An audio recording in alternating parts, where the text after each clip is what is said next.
محمد وآل محمد اللهم صل على محمد وآل محمد. أعوذ بالله من الشيطان الرجيم. بسم الله الرحمن الرحيم.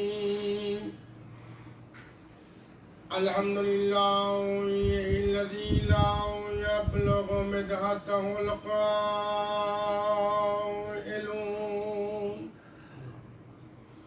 ولا يحسن عماءه الآدون.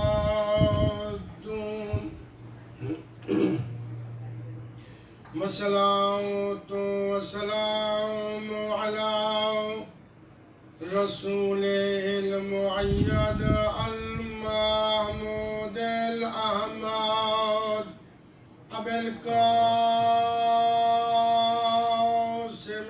محمد. اللهم صل على محمد. والصلاة والسلام على أخيه وابن أمه ووارث علم الأولين والآخرين مولانا ومولى الثقلين أبي الحسن علي بن أبي طالب صلوات اللهم صل على محمد وآل محمد. الحمد لله الذي نور قلوبنا بولايات علي بن أبي طالب. الحمد لله الذي نور قلوبنا بمصائب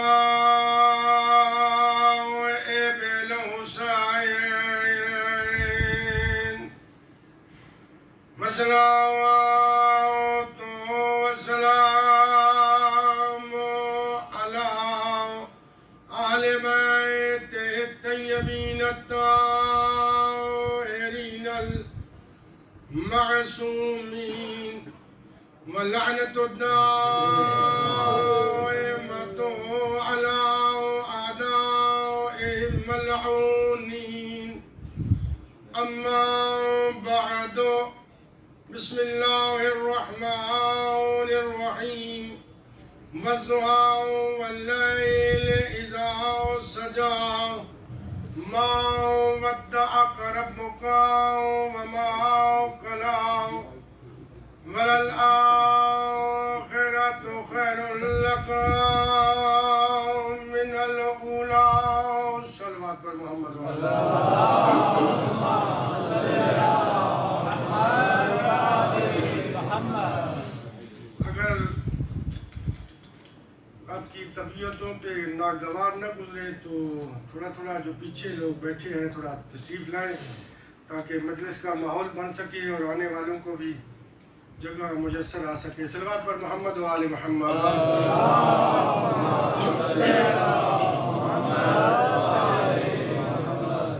میری دعا ہے پروردگار عالم آپ تمام حضرات کا اس مقدس مقام پہ چل کے آنا اپنی بارگاہ میں منظور و مقبول فرمائے.